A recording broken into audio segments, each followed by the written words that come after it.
Hello, everybody, and welcome back to the Cold Hard Truth NFL podcast. I'm your host, Anish Gupta. And I'm your host, Srikar Agenda. It's been a while since we said that. I'm gonna, but you know what? Blame this guy. I call this man. You Whoa, know no, what? no, no, no, Tell no. the fa- We're no, the not going to do a fans. No, scapegoat. We're not no. going to blame I'm me. 100% okay. We both slacked. Even finals.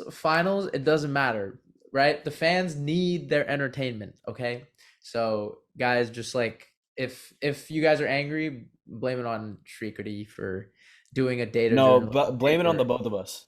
No. Put it on Um, both of us. We're sorry.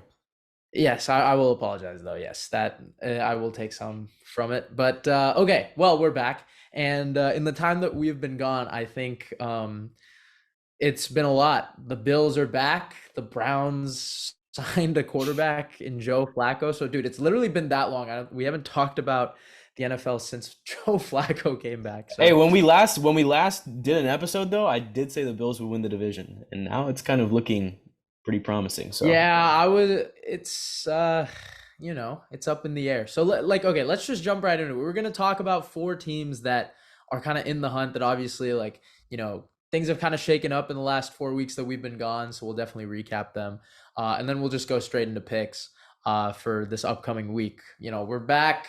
Season's ramping up, I guess, because man, they're just the NFL's got so much parity. So we'll just jump right into it. We're obviously gonna go with the four teams that are kind of in this wild card race, two from the AFC, two from the NFC that are, kind of we'll see where it goes, but we'll just kind of recap what's going on. And obviously, we got to talk about them. The Cleveland Browns are the first one up. Look, we haven't done it in a while, so we had to throw them on there. I mean, in the last 4 weeks, right? I think we recorded last time we recorded was before they played Denver. So they lost to Denver, they lost to LA, and they beat what was it, the Jags, and they beat the Bears. And in that time, they have lost okay, let me try and recap. I made a list of all the players that have been lost because I was so frustrated. It's okay, here we go. I have it up. So the players that are out for the year, right? Deshaun Watson, Nick Chubb, Jack Conklin, Jedrick Wills, DeJuan Jones, Maurice Hurst, Rodney McLeod, and Jakeem Grant. Okay, that is about 26% of the entire salary cap, which is the highest I think I've ever seen. And then the players who have missed games or are injured currently: Denzel Ward, Amari Cooper, Myles Garrett, Zadarius Smith, Ogbo Okoronkwo, Greg Newsome, Juan Thornhill, Grant Delpit, Anthony Walker, and Ethan Posich, and Joel Bitonio. That's like the entire team. um, and despite all that, they're 9-5. Joe Flacco has had back-to-back 300-yard games. I don't think I can ever remember a Browns quarterback to do that. So yeah, me too. it's been magical. Like I can't even lie. As unlucky this team has been in terms of injuries, the fact that we've won 4 games with a win probability of less than 15% is absurd. Like, I mean, literally, I think we're like 4 kicks away from being 5-9. So, the fact that things have kind of gone our way in that regard has just been incredible. Um, I mean, I'll let you start in terms of okay, they're 9-5 right now. They have tiebreaker over everybody except Buffalo and I think Denver. I think they might even have it over Buffalo. So, where does this team go? Right, they play Houston, Jets, and the Bengals. So, do you think first they make it, and then how far can they go? Because I mean, you've seen the way they've played some of these big time teams, right? Yeah. They're up No, there. I think they will make it. I've obviously been high on the Browns since the start of the year. I don't think there's any reason for me to kind of just get off that hype train at all because I think the fact of the matter is this team just always will find a way to win. They're just kind of one of those teams. There's one of those teams in the NFL every year, and this year it's the Browns. The defense plays well, especially at home. I mean, the Browns at home are really, really good. Flacco had one of the best throws of the year, I would say, to Amari Cooper at the end of that game against the Bears. That was, I mean, That was an insane. insane throw. Like he found the perfect window and somehow still led Cooper in stride, and he was able to take it to the house. That was an insane throw. But again, they're going to find a way. They're going to play you tough.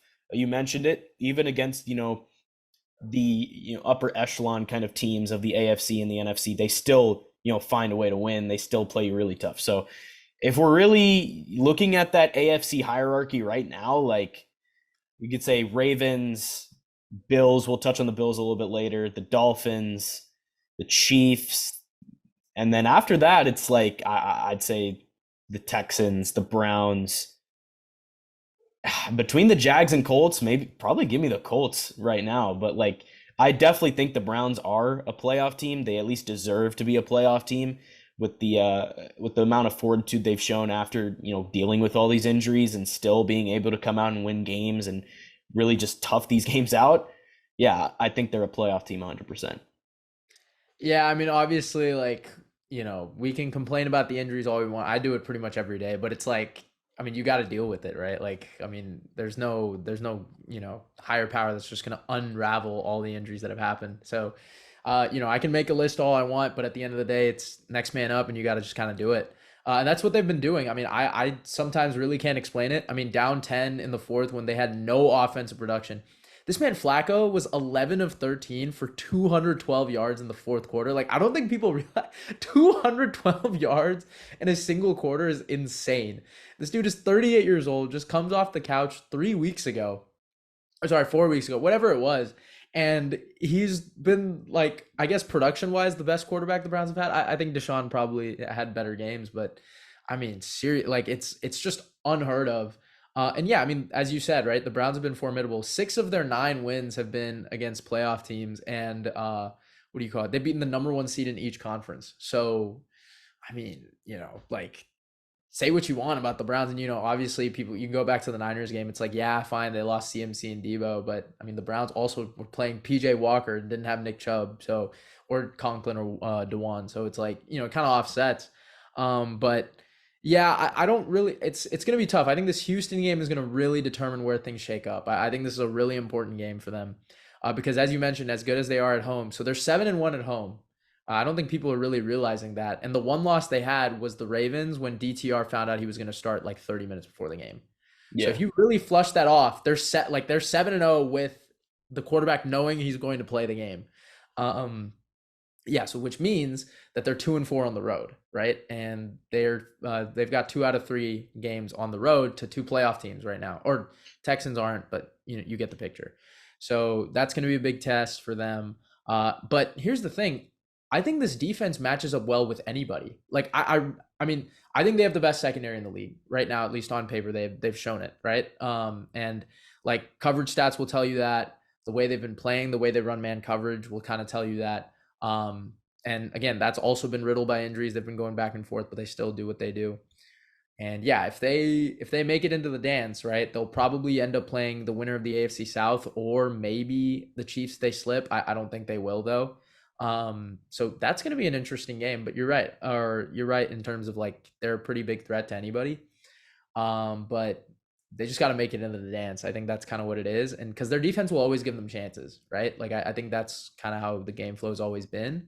It's just the offense, man. Like, I don't want to have a heart attack every fourth quarter praying that some crazy throw happens. Like, I mean, I don't want it to be like that, but that's how it's been. I swear every Browns game has been decided in the last 2 minutes. So it takes a toll. But hey, man, I can't believe it. If you had told me back in like September that we would have been on our 4th quarterback, the entire roster is like almost depleted, and then Joe Flacco comes in and wins 2 games in a row. Literally right off his couch.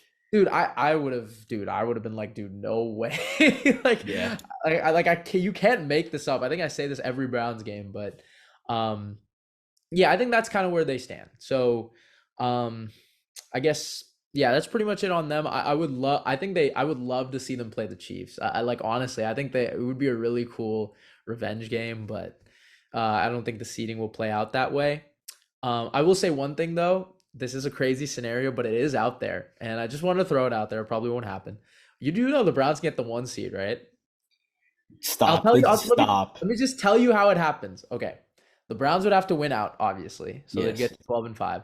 The Chiefs would have to lose once. I can't remember who it is, but I think it's Raiders, Chargers, Bengals, which probably won't happen. But if they somehow do, they would lose once. The Dolphins would have to lose once to the Cowboys, or the Bills, and then the Ravens would have to lose to the Niners and the Dolphins. If that all Actually, happens, that's pretty plausible, to be honest. if that all happens, the Browns would be your number 1 seed in the AFC. Just I think for honestly the toughest part of that is the Browns winning out. I think the toughest part would be the Chiefs losing one, but yeah, also the Browns winning out. Well, But who do the Chiefs play? I just Chargers, Raiders, Broncos. Chargers, Bengals. Yeah, yeah, that's not that they're probably winning those out. But Yeah. all right, we can move on. I just wanted to throw that out there because if it does happen, I will have it on record that I threw the scenario out there.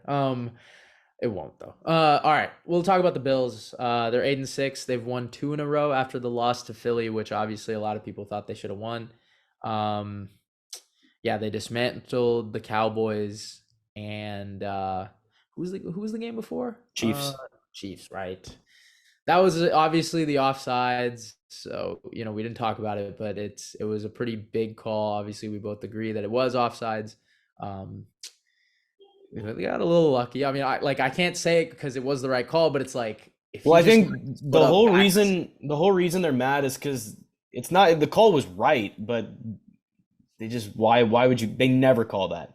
They Yeah, never no, would. now people are more on edge with it. So now you actually see it like when they're calling Yeah. it, like it's been true because like I mean we got one also against the Bears. So yeah, I mean it's prevalent, but hey, fact of the matter is they're 8-6. Can't really say much to it. I'll let you start.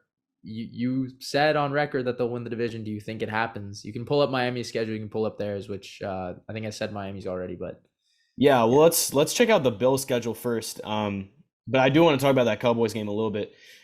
Obviously, Dallas was one of the hottest teams in football going into that game, and they just flat out got dominated.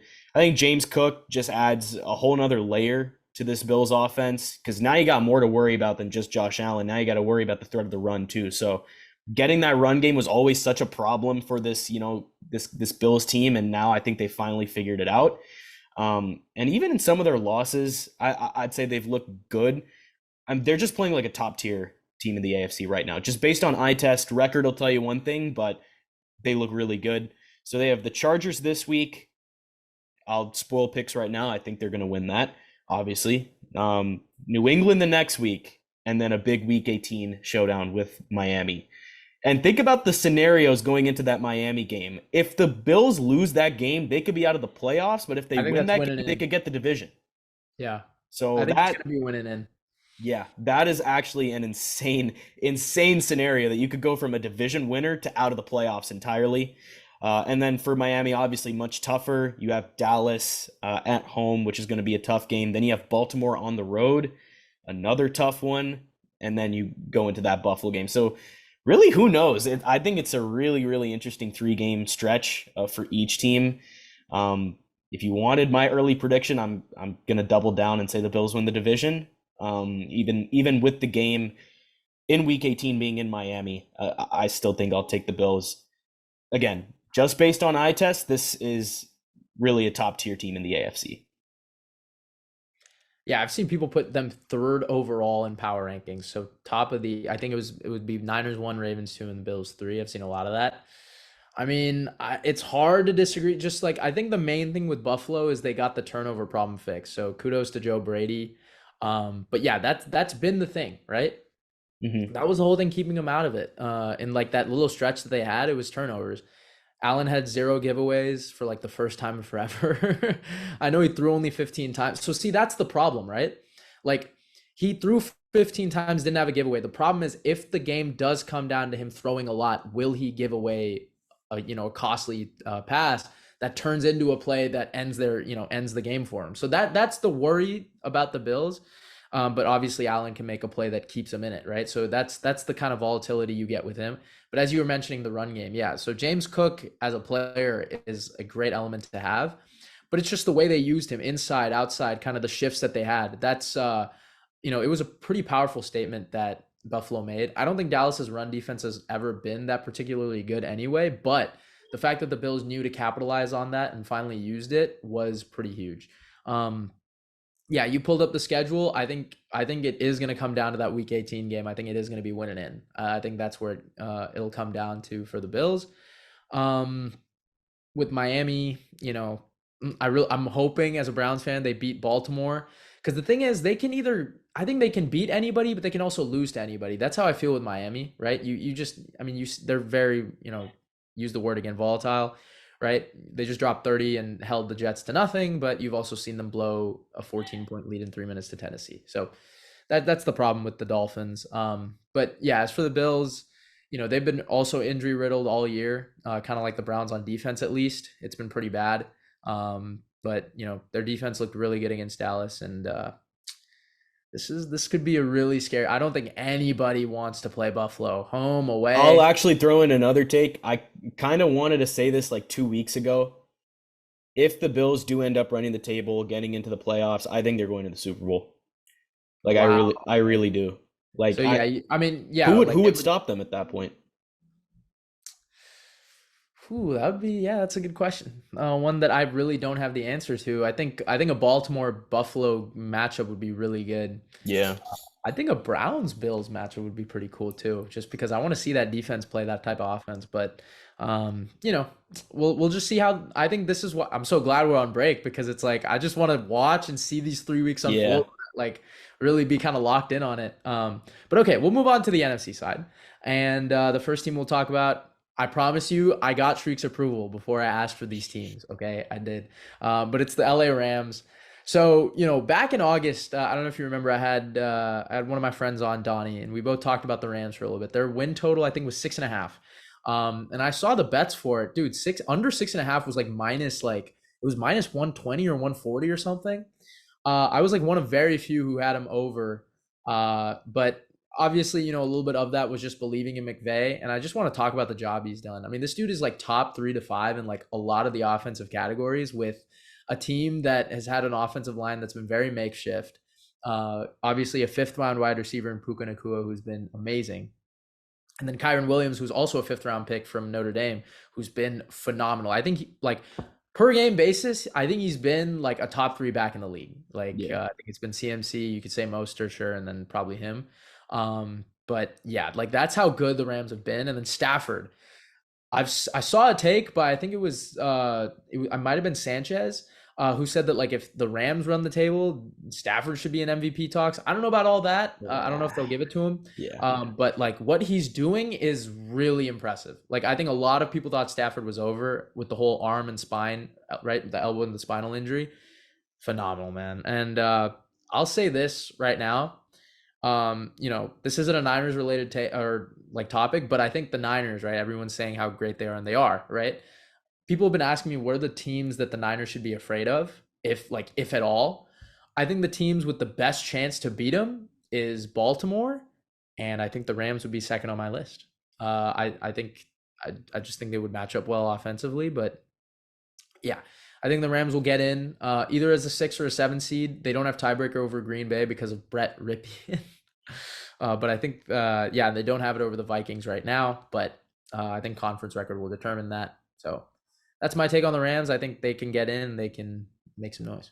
I have no problem with that take, just because it's also going to be a divisional matchup, and in the playoffs, divisional matchups are pretty cruel. Uh, the Rams had a little scare at the end of last game with Jacoby Brissett coming in and almost kind of leading the Commanders back. But for the majority of that game, they pretty much outplayed Washington. I think they hit the brakes too early, but it's fine. Defense played well. I think offense could have been a bit better, but over the past few weeks, I think Stafford's been playing kind of like a top 3 quarterback, to be honest. Like he's been really, really good. Still an impressive squad. I'll kind of spoil this right before we get into our next NFC team, but I think both NFC West squads are going to make the playoffs. I have both the Rams and Hawks in the playoffs along with the Niners, so 3 out of the division make it. Yeah, I think the Rams are just really solid. The record really doesn't reflect how good they've been because they've had to deal with a lot, but they've still been really just rock solid. So yeah, again, it's a team based on eye test that's really good, and I think I'd pencil them in as that 6th spot in the Yeah, NFC. they were 3-6, right? And they also had injuries to Kyron, right? Yeah. But yeah, I think like for the Rams, I'm still so salty about the Baltimore game. Like I'm so mad they lost that. Like not even bias aside, like that should have been theirs for the taking. They played so well. But yeah, you just saw it though, right? Like I think that also was the telling tale that they can contend with anybody. I really believe that. I think the Rams at this point right now, you can bring up all the metrics throughout the season, but you know how it works, right? The NFL is different in December and January than it is in September and October. So, um, the Rams certainly are a better team than they were back then, and as I mentioned, I don't think any team in the NFC would want to play them as the wild card matchup. So that's my take on the Rams, and yeah, we can kind of slide into the Hawks too as well. Um, that win versus Philadelphia literally changed the course of their season. I remember Hawks fans were like, "All right, let's just tank right now. Let's try and get a better quarterback." Right? We'd be 6-8. We could probably get all the way to 6-10 or 6-11 or whatever, and get like a top 10 pick. Now you beat Philly, you're 7-7, you're right there in the mix, and you have a pretty favorable schedule against the Titans, Cardinals, and Steelers, I believe. Yep. Um, so Really, Seattle, really favorable, to be honest. yeah, Seattle. This is the problem, right? They're a solid team. I haven't really feared them at all the entire year though. Like they were 6-3 at one point, right? And I knew that wasn't a real 6-3. Like you saw some of their wins. I mean, I don't think they should have beaten Arizona. The Cleveland one, you know how I felt about that one. That one I was really heated about. But um, and they kind of showed, right? Like to get to 7-7, 1-4 in the next games or whatever, right? Or they had a 4-game losing streak. Like they will get in, I think, as you said, but I think long term Seattle fans wouldn't really like that. I don't think that they should be that happy with that because now you'll lower your pick, less chance of a really all franchise altering quarterback because I just don't think Geno is the answer. I think Hawks fans can agree. I know the game he played against Dallas was really impressive, right? And he's had moments, but I mean, he's been a backup for 7 years for a reason, and it's just like I just don't think he's going to uplift the team that they have, considering all the personnel that they have, because it's a really impressive offense with DK, JSN, Tyler, right? Noah Fant makes a couple plays. Their offensive line's been pretty decent. It's just a little bit murky, and then also with Jamal Adams, that situation's weird, but yeah, I mean, just to kind of touch on them, I think they will make it. I do agree with you. I think it'll be close. I think I want to see how the Vikings look against the Lions, but I think for them it's going to be a long shot. But as you mentioned, right, like the Vikings will probably slip out, the Rams will move up one, and then Seattle will probably take that 7 because the Rams have the tiebreaker. So yeah, that's kind of where they stand. I'll let you touch on them a little bit. Yeah, big win against the Eagles. I think if they had Geno win, I think they would have won pretty easily just based on matchup situation. I think they still would have won that game pretty handily. The defense, without some key guys, obviously you're missing Jamal Adams. You're missing. I think they were missing Witherspoon as Well, well. they're not missing it. He was a healthy scratch, so Yeah, well, yeah. So that's still, why he didn't play is the point. I mean, they still did a really solid job against that Eagles offense. The offense pretty much just clutched up when they needed to. I actually love the adjustments in the second half from Pete Carroll moving to kind of a run first offense because the game plan is really to pass in order to beat the Eagles. Obviously, we know how susceptible their pass defense is, but it wasn't working. So they kind of went back to that Seahawks brand of football. They stuck to what they know, which is running the football. And yeah, it ended up working out for them. So I think it was a well-coached game on Pete Carroll's part. I think this is a top 7 team in the NFC. Again, very favorable schedule, but yeah, I have these guys and the Rams making it in. So I think it just goes to show how deep the AFC is compared to the NFC. I was like, people were questioning why the AFC is so deep. I mean, look at it, dude. I think Seattle wouldn't even be top 12 in the AFC right now. yeah, But yeah, that was a great point you made. I would give more credit to Shane Waldron for that. And then also, but you're right, because the run game running it opened up the pass game on the final drive. They yeah. targeted Bradbury, by the way, on every pass that was completed in that drive. That was funny. Debo wasn't lying. That was very He was funny to not me. lying. Um, yeah, it's just such a murky situation. Like Seattle, I think is the Steelers of the NFC. Like I think they're just gonna be good to a point where it's they're not really a threat, but they're just too good to be bad. Yeah, I think that's the problem with Seattle. So we'll see how it all shakes out, but I think we're both in agreement that it will end up being Rams Hawks. But yeah, you want to get into picks? You want to finally do those? It's been Yeah, too. it's been quite a while, and only big update is that pretty much Anish has won picks. Or actually, no, fans could win picks. Actually, Anish has just beat me. I'm in last, but right now we have fans at 150 and 74. We have you at 146, and then me at 138. So you could beat fans, but I mean fans are pretty much rolling. So let's get into Thursday night, Saints and Rams. Um, Olave is going to play for this game. I think Dennis Allen said it earlier today, Yeah, but he is. we just talked about the Rams. You know, they need to keep winning. The Saints are still in it, but I just think, this is a pretty tough matchup. You go on the road. Um, but if they're going to win the NFC South, they need this game. I don't know if they're going to get it. The Rams, I mean, both teams have kind of been inconsistent record wise, but one team is ascending and the other team actually feels like an inconsistent team. The early betting line has the Rams as 4-point favorites in this game, and I kind of like that projection. So, yeah, give me LA. Here's how I would look at this if I'm a Saints fan or a Saints player, right? As you mentioned, yeah, they've been inconsistent all year. They're 7-7, right? And if they beat LA, they're not only in contention for the NFC South, they don't have it yet because of the tiebreaker with Tampa, but they would have tiebreaker over LA for a wild card spot. So like for them, you just got to look at it like this. We just need to go 1-0 today, right? Like forget everything and like if they win this game, they just have a really good showing, then, their playoff chances, I think they go up to like 74%. So it's a pretty big game for New Orleans. I think that's how they should look at it. That being said, I'm going to take LA because I think they're the better team, and I obviously want them to win. But like if the Saints win this game, it does cause some problems for LA. I will say that. All right, let's go into the Saturday slate. We got the Bengals and the Steelers, two AFC North teams.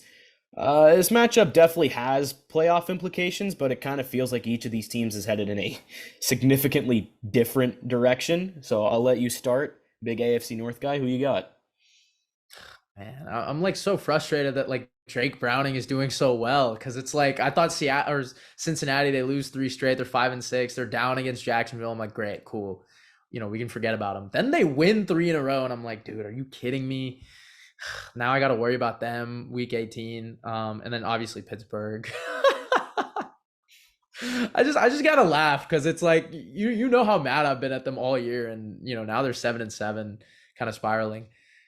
Here's the thing though, like since he's one loss with Jake Browning was to Pittsburgh, and like Pittsburgh does match up pretty well with Cincinnati, so and no Jamar Chase. Yeah. So this could I'm actually gonna take Pittsburgh right now. I know they've been spiraling really downward. I think it is Mason Rudolph, but like this is just one of those games I see where it's like, dude, Pittsburgh wins it, and it's like they somehow get back in it. You know what I mean? Like, Yeah. I mean, I know I can't really pick them in terms of their offense. I have no faith, but if anyone can beat an AFC or win an AFC North matchup like this, I feel like it's them. Well, I also think the situations are kind of different compared to the last time these two teams played. The Bengals obviously have really put themselves in a great position momentum wise, and the Steelers have just laid an egg. Um, so, I mean, the Steelers are down bad. They desperately need a win here against the Bengals. And as crazy as it may be to say, they really need Kenny Pickett back. Although I'm not sure it really matters who's under No, center for it the does Steelers matter. offense. It does. I don't know if it really matters, but It does. but do we really have confidence in them to score like 20? Because I think first to 20 might win this game. And I'm not No confident in the way. Steelers getting 20 points at all. Yeah, they're I'm without both their safeties too. Ooh, actually, I I'm might switch I'm then. I'm gonna go Bengals. Yeah, if you want, you Yeah, can switch to Cincy as well. But again, I I'll just keep think Pittsburgh in there, this, but the I'll probably switch. situations are just a lot different this time around. So I'll go with the Bengals in this matchup. Moving on, Bills and Chargers. Well, I guess things escalated very quickly for the Chargers. You go from losing at home to the Broncos to losing Justin Herbert for the entire season, and then losing to the Raiders 63-21. And then after that loss, the Chargers then fired Tom Telesco and Brandon Staley. Look, I just think, this is a gimme for the Bills. The Chargers they're beaten. They're a broken team. And we know that teams can sometimes kind of rally together after firing a head coach, but I just don't think that's going to happen with the Chargers. This is just a shell of the team. No Justin Herbert. And even though Easton Stick, I'll give him respect for being in the NFL, there's just no way in my eyes that the Chargers are getting a win here against Buffalo. So as long as the Bills don't shoot themselves in the foot, this should be a pretty easy win for them. Yeah, this is probably the biggest like what do you call it? this like gap or discrepancy between two teams, right? For the week. Um, yeah, dude, there is no way you're giving this team also in a dome like this offense. Like, dude, are you kidding me? Yeah, it's gonna be Buffalo here. Like, I don't know. I don't see any way. Also, Easton Stick didn't actually play that bad. But the Raiders, yeah, did pour it on them. Chargers are shelling themselves. I don't know where like Austin Eckler should not be on the team next year. I Yeah, mean, firing. to be fair, Eckler has not been good this year. Like, Yeah, let's be so like yeah, real. he won't be on the team. I mean, this team is just like, man, I remember betting with a couple guys on TikTok that someone bet me $25 they'd be 13-4. Man, that was the easiest money of my 13 life. and I 4? know, Are you yeah, I kidding know. me? Easiest money of my life. Yeah, I said the Chargers weren't making the playoffs. I'm glad that take kind of settled in nicely. Give me Buffalo here. Like no way that. I wonder how much they're favored by. It should be double digits, but Yeah, honestly, let me check on that. I just 13 and 4. Do people not realize that these are the Chargers? Like, they just don't. Okay, it's Bills minus 12. yeah, on So the road too. I Insane. can't argue against that. So moving on here, the Colts and the Falcons. I mean, the Colts have been one of the most interesting teams to watch all season long. Of course, they're not the only team that's had to use their backup quarterback for an extended period of time, but the way the Colts have played with Gardner Minshew under center is really impressive. And now you take on an Atlanta team that's making a QB change to Taylor Heineke for the rest of the year, according to Arthur Smith. What you got? I mean, the Falcons could like they have so much potential. It just makes me so mad that what like why they do this. I don't know why they wanted to stick with Ritter for the year. I mean, I know they drafted him third overall the year prior, but like there's not third overall, sorry, with their third round pick. Um, just such a murky situation.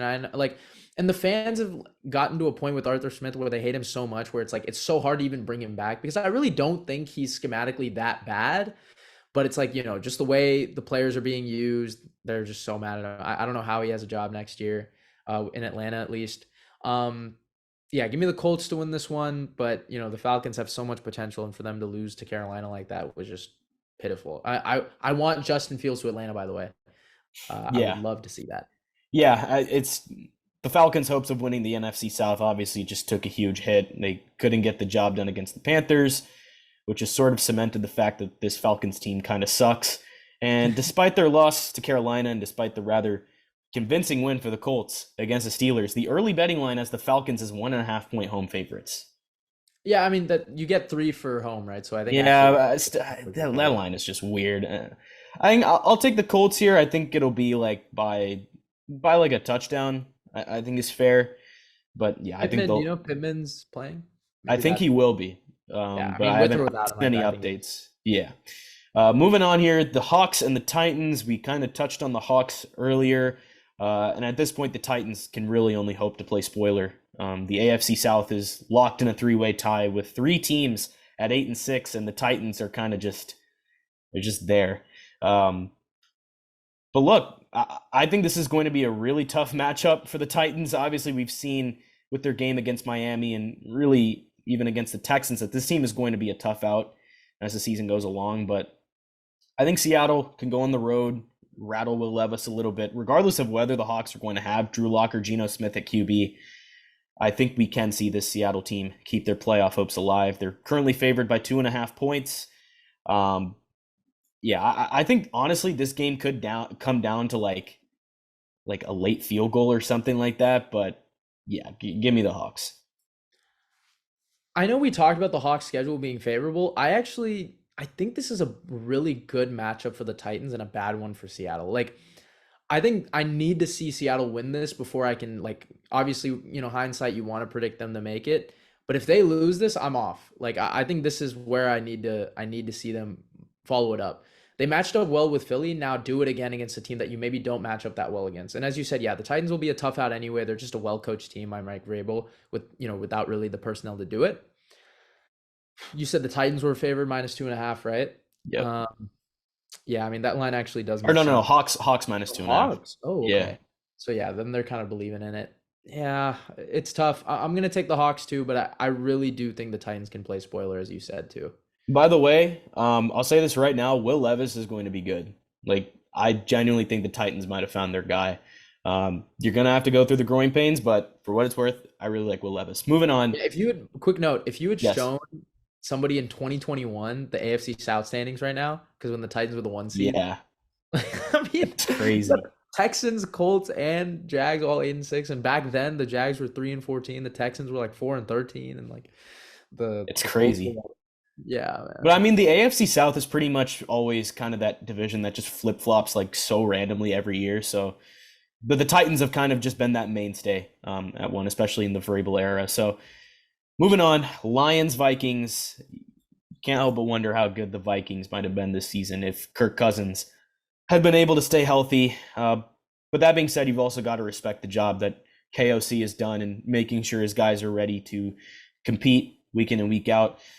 Because keep in mind, this Vikings team was looking like they were headed for a top 10 pick at one point, but they've managed to stay in the playoff mix even without Cousins and even Justin Jefferson for a large majority of the season. But now you got a tough divisional matchup against the Lions.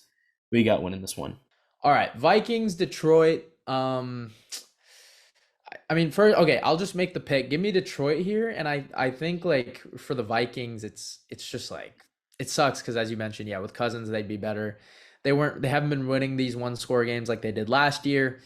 I just want to say something. I don't know why the hell I love Kevin O'Connell. I defend him. I've defended him so many times, but really tush push back to back plays on fourth or third and one and fourth and one, I thought was so stupid. Like, I mean, Ty Chandler had been killing it all game. Run it there and that's the game. I'm really pissed off that that happened. Obviously, AFC North wise, but just like from a play caller perspective, like I don't know why you called that. So yeah, give me Detroit here, but the Vikings have had these games where it's just like it really could have gone either way. Dating back to when they were like 1-5 to start the year, or they were like 0-3 or something. The Philly game, just a lot of like miscues, but Detroit here. Yeah, the Vikings just kind of need everything to go right, and I don't think that's going to happen against the Lions.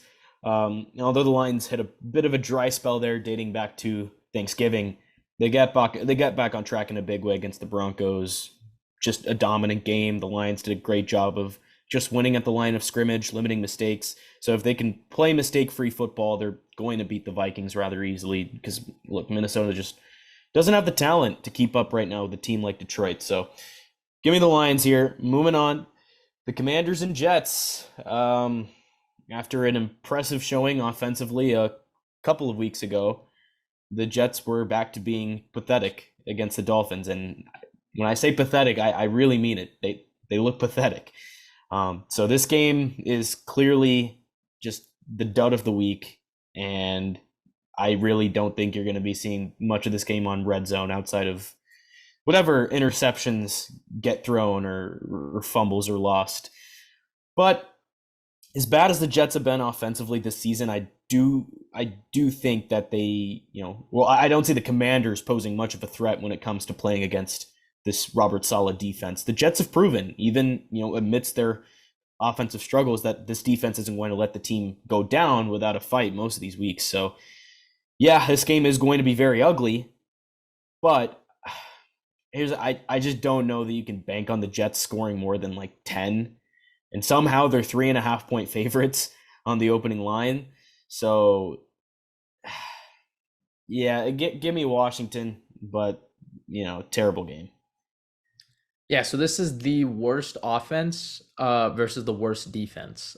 So that's hilarious. I'll take Washington, but I do want to say this about New York. Yeah, they had more sacks allowed than yards in the first half. That's That's insane. crazy.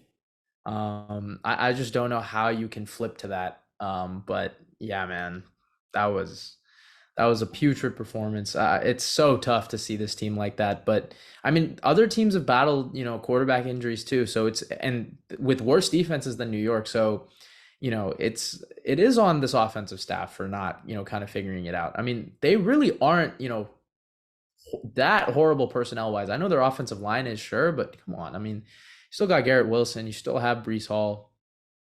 It shouldn't be 0 points or 4 yards in a first half. It shouldn't be like that. Yeah, moving on. Packers Panthers. The Panthers finally got back in the win column last week. They beat their NFC South division rivals in Atlanta. Desperately needed sign of something good going on in Carolina. And although their season is lost, I think it's still a time to evaluate the core players on this roster. And now you go up against the Packers looking for a get right game. Who you got? I mean, yeah, Carolina's 2 wins have they've scored 22 total points in those 2 wins. um, that's hilarious. Yeah, and they can't even, bank on a good pick because that's going to Chicago. Um, I mean, I think Green Bay bounces back, but it's like Green Bay just hasn't looked good either in the last 2 weeks. They went on a 3-game winning streak, then they lose to New York, and then they get destroyed by Tampa, like really destroyed on defense. I mean, you've seen Packers fans call for Joe Barry's Joe head Barry, for yep. they want him gone.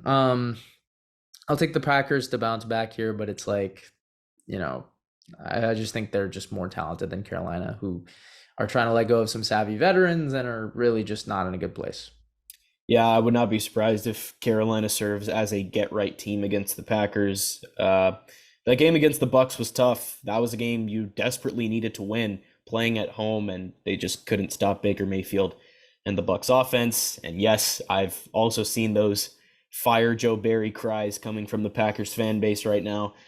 But yeah, I do think Green Bay can go on the road and get the job done here. So you get back to 7-8, and you keep your playoff chances alive. Although, as you've seen earlier in the video, I don't think they're going to make it, but you can get a win here. Moving on, Browns and Texans. This is a game that we touched on. Joe Flacco against CJ Stroud coming back. Case Keenum came through in the clutch to kind of keep pace in this AFC playoff picture. Who you got in this one? Yeah, I've been just tossing and turning about this game for actually quite a while. I kind of knew that this one was going to be huge ever since I think back to the Broncos game, because obviously both if the Texans win this one, we will have the same record and they have the tiebreaker. So that would be huge. Like I think the Browns would actually fall out to maybe the 6th seed or something. So this is really big. And right now it actually is looking like Stroud won't play. So Oh, he's not playing. Right, yeah. right. So Okay. that's huge. I'm gonna just say this. I think if Stroud plays, I would 100% take Houston. If he doesn't, I'll take Cleveland. Because Cleveland's defense on the road is horrible. Like it's been bad, and like, or at least for our standards. Like at home, it's insane. Like it's historically great. We're talking, like 30 years historical great. On the road, it's allowed like 30 points a game. Just hasn't been good. Run defense has been very vulnerable. Devin Singletary, look for him to be an X factor for Houston. If Case Keenum plays, yeah, I mean, we've obviously had him for 2 years, so we know how he plays. So yeah, if Stroud doesn't play, give me Cleveland. If Stroud plays, I think Houston wins this one. Yeah, in last week's game against the Titans, Houston's defense really just kept them in it, and Keenum and the offense made just enough plays to finish the job. And then obviously Flacco threw for a ton of yards in Cleveland, but he also made a handful of bad throws that nearly cost the game against Chicago. This is shaping up to be the most interesting game in the early window, and obviously it comes with huge playoff implications.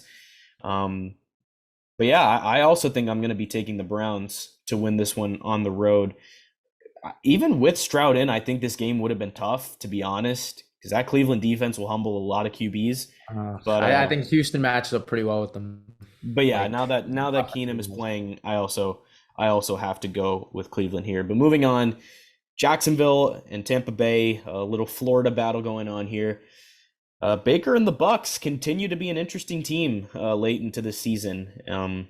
Although the talk before the start of the season was that the Bucks would find themselves picking in the top 5 of the draft, that has been anything but the case. And Tampa Bay is in the driver's seat of the NFC South with just 3 games to play. And then right now, not many teams are reeling as bad as the Jags. Like, this team looked like it was en route to establishing itself as, a true power in the AFC, and they're now looking at a 3-way tie for the division lead with the Texans and Colts in terms of record. So things can change quickly in the NFL. You desperately need a win here against the Bucks, but honestly, I have very little confidence they're going to get it. They are early 2.5-point road favorites, but I'm gonna go with the Bucks at home. I smile every time I hear people talk about Baker Mayfield. I just send a smile just because it's like, How do you I've feel when had people talk about Tila? I'll get to that. This is yeah, obviously this is a matchup of probably my two favorite quarterbacks that are playing right now. Um, yeah, it just makes me smile about Baker. I've had to defend him for so long, and it's like, this is kind of the Baker that I knew, could be, or who he could be. I mean, that game against Green Bay was phenomenal, like 400 yards almost on 22 of 28.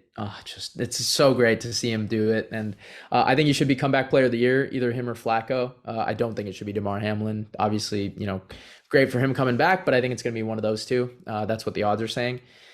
I'm going to pick Tampa here, but now is my quick time to talk about the Jags. And yes, I'll answer the T-Law thing. First of all, I will still defend him. I still think he is where I have him, which is like top four, top five area.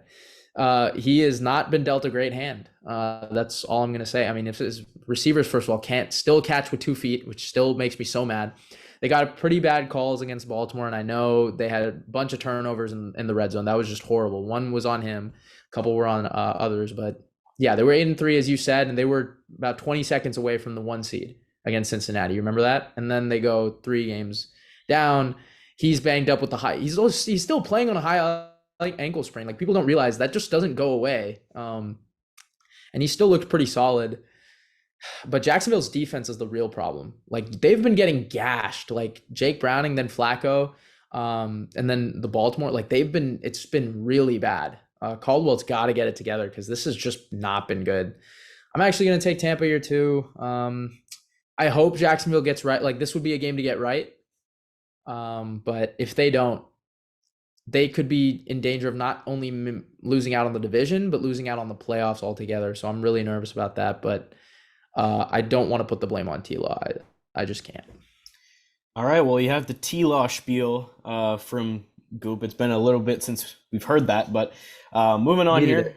Cardinals and Bears. I don't think we can call this game the dud of the week because even though like the records are pretty bad on both sides, I think these two teams could actually provide us with a really interesting and fun game to watch compared to Commanders Jets.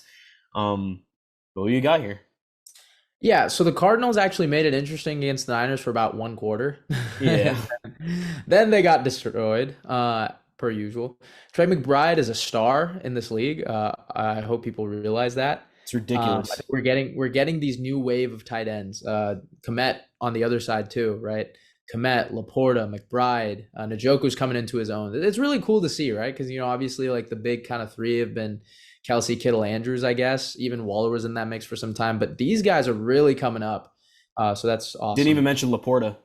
No, I said Oh, you did? Laporta, Okay, okay, yeah, yeah. Komet, what is his name? McBride Kincaid. and Njoku coming in. Kincaid has also been good. Yeah. So this new wave of tight ends has been really cool to see.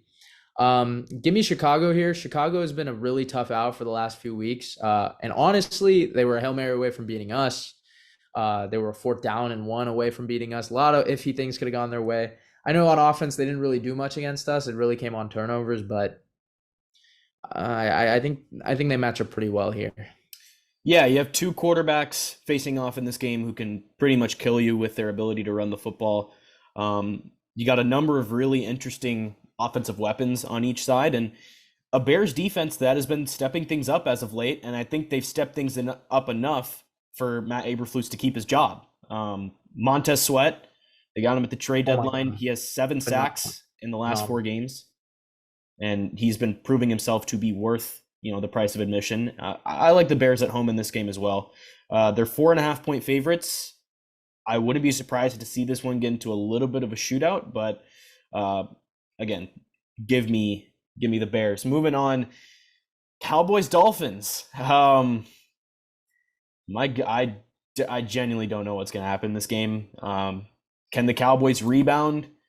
Can they go on the road for a second straight week against a really good AFC team and come away with the win?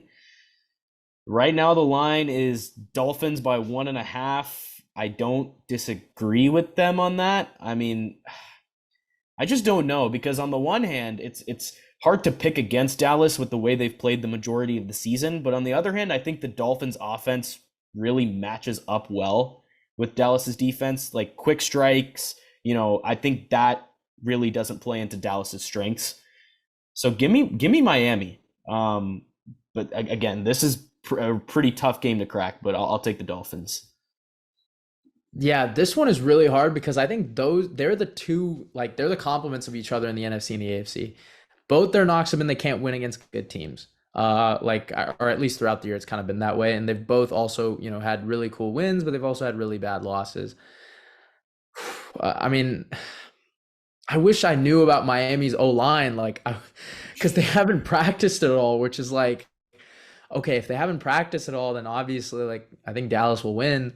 But it's in Miami, right? Like, Dallas is coming off like a trip to Buffalo, and now they have to go to Miami.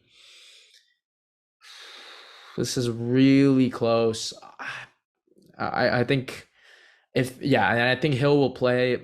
I'll take Miami as well, but I don't feel like this one. I don't feel confident at all. Like I would stay Yeah. away from betting this one, man. Like, yeah, this one's just not good. Yeah, literally anything and everything is literally possible in this game. But moving on, Patriots Broncos. I mean, things literally could not have gone worse for the Broncos this week. You have a chance to jump into one of those three wildcard spots with a win in Detroit, but the Lions absolutely dominated that game. And now you go up against the Pats, maybe a chance at a get right game in Denver. What do you got? Man, why is this the Sunday night game? That's all I gotta say. Yeah, it's I don't I wish know. it was Miami Dallas. That would have been cool. Hmm. Um, I think it's the Broncos for sure. This is the way they get back. They bounce back. Yeah, I mean, I think it was just a bad matchup versus Detroit. And then yeah, like New England's just kind of spiraling. Like, what have they really done to show me? I mean, they beat Pittsburgh. Cool. Their defense is pretty good. Like, I think they could give Russ and all them some fits. But like, what have I seen from off like the offense to like trust in them, right? So Yeah. I mean, although it wouldn't be a great win in terms of the team, the Broncos desperately need this win against an AFC team to stay in the playoff race. Uh, the Bengals, the Colts, the Texans, the Browns, all those teams, they won. So their playoff chances took a major hit by losing to the Lions. But if the Broncos can run the table, you got the Pats this week, the Chargers next week, and then the Raiders week 18. I mean, if you run the table, you got a shot.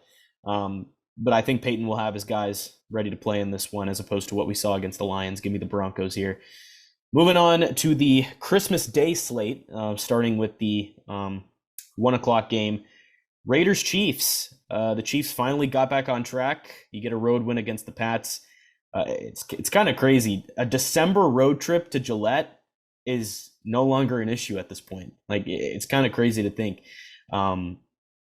But I just don't think there's going to be anything weird about this game being a divisional matchup. The Chiefs got back on track. The Raiders probably are going to play them pretty tough, but I think they're going to win by like 10 points, something like that. I mean, Kansas City is going to be locking in for a late season run, and the Raiders are kind of just in the way.